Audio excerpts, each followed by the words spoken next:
Bueno, pues, ¿qué? ¿A quién tenemos ahora? Tenemos a una un persona que amigo. ya conocéis, que es Alex Rosal, que ayer presentó la mesa de obispos de forma magistral y que nos va a hacer una exposición en nuestra última Transforma aquí, y que va a hablar de dos iglesias, un resto. No hace falta más presentación que la que hicimos ayer, y recibimos con un fortísimo aplauso a Alex. Y con gran interés. Os quería comentar dos noticias, una buena y otra mala.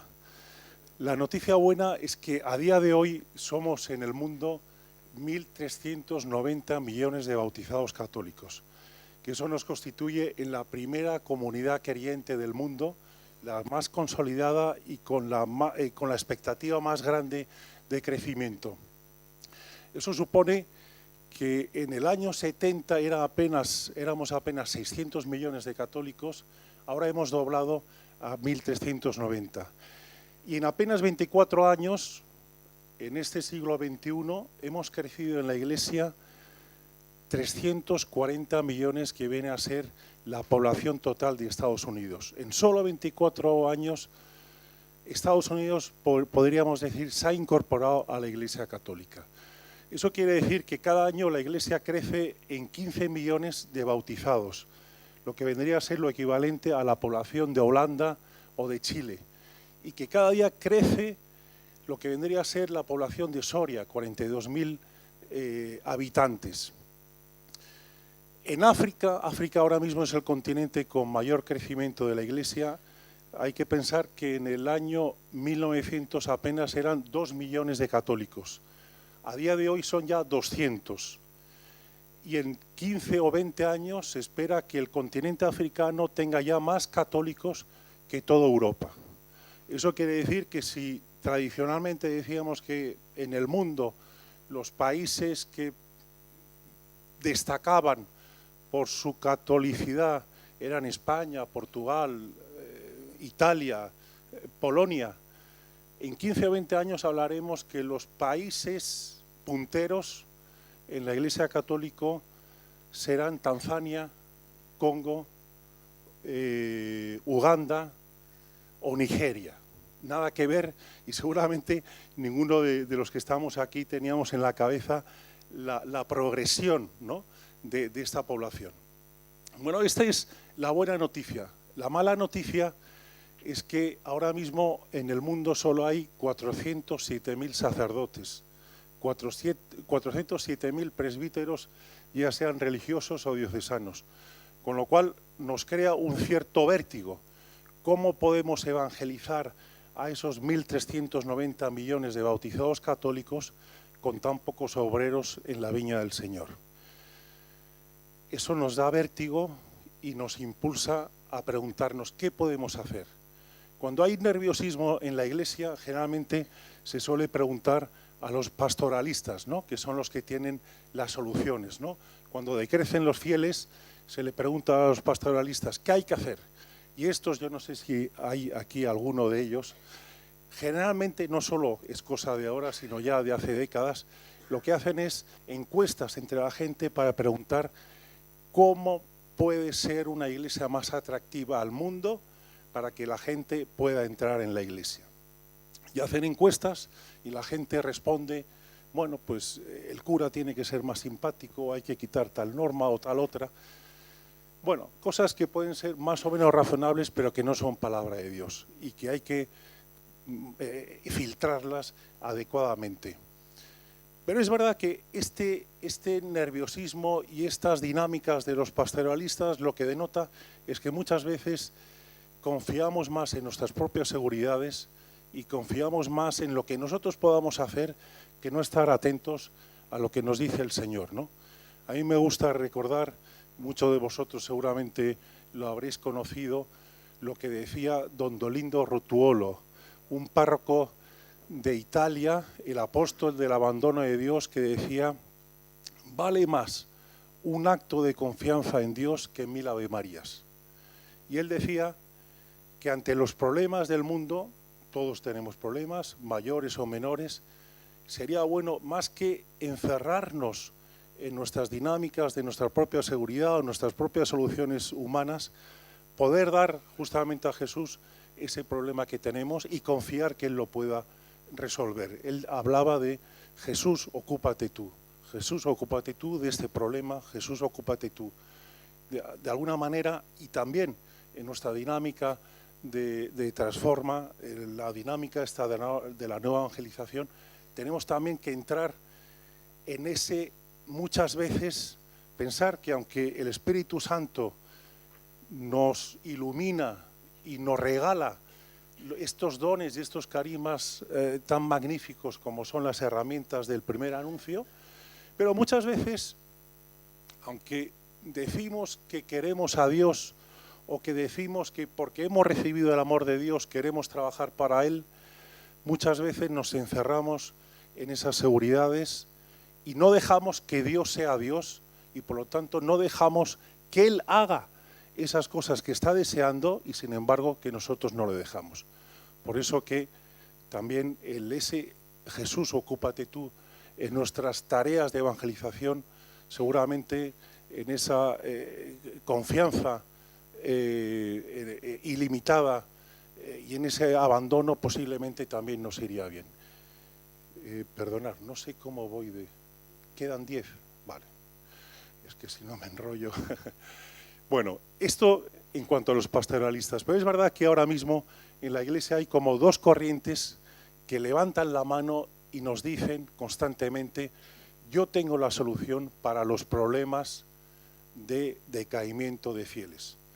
Una corriente es la que dice que hay que envejecer la Iglesia, la que dice que la solución está en el pasado, la solución está en lo que se hacía hace 70, 80 años, en la Eucaristía, en la liturgia, en la catequesis o en otras dinámicas.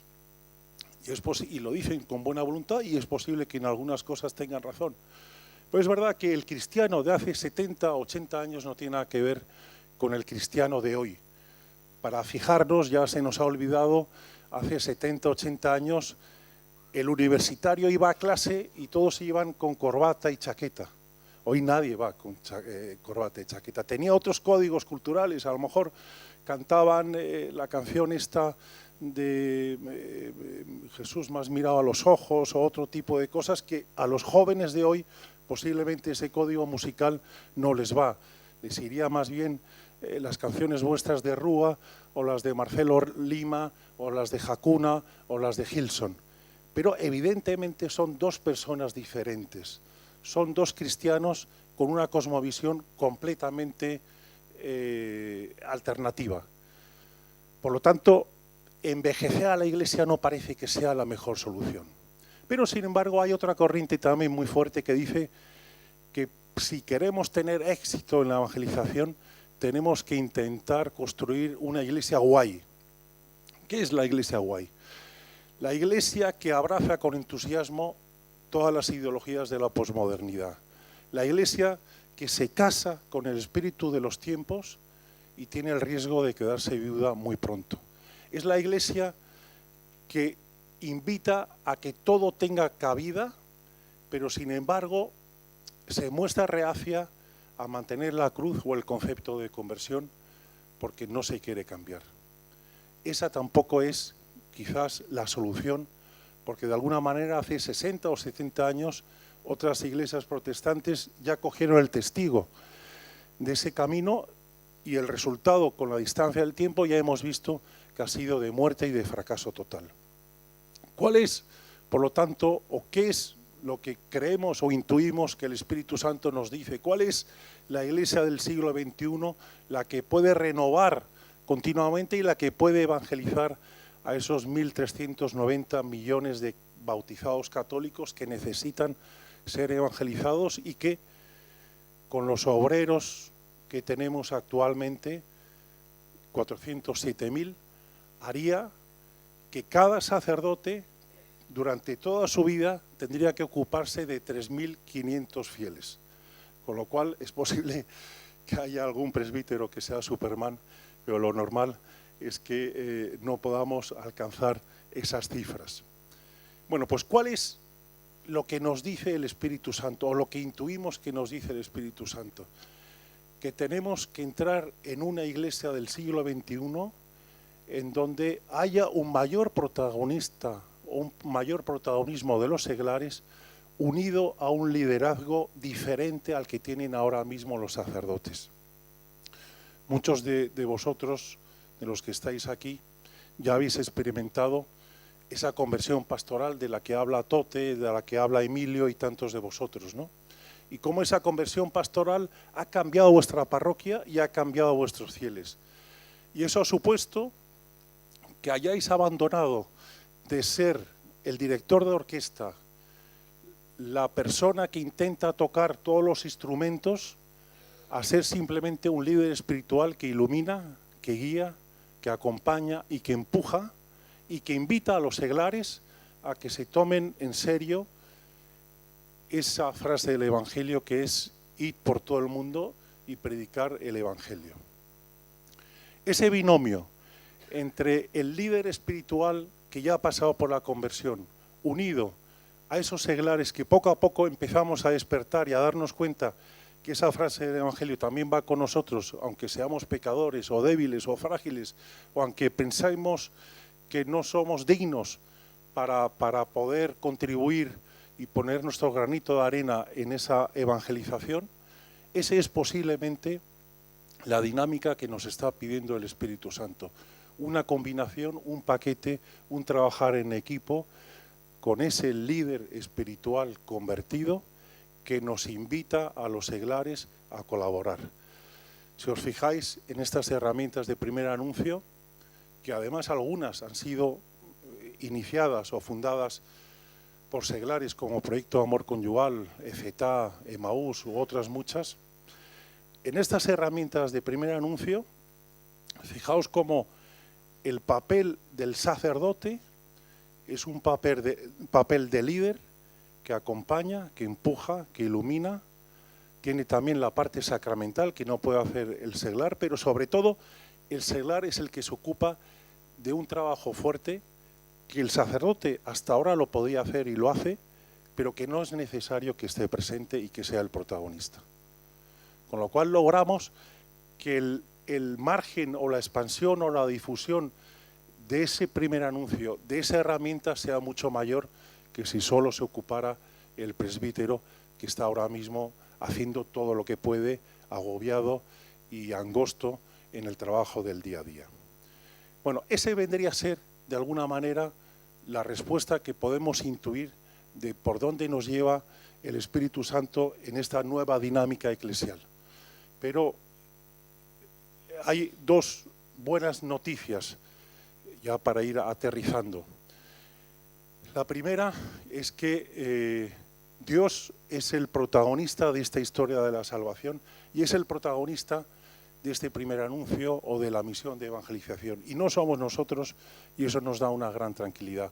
Es Dios el que normalmente elige a los no capacitados y con su gracia nos capacita.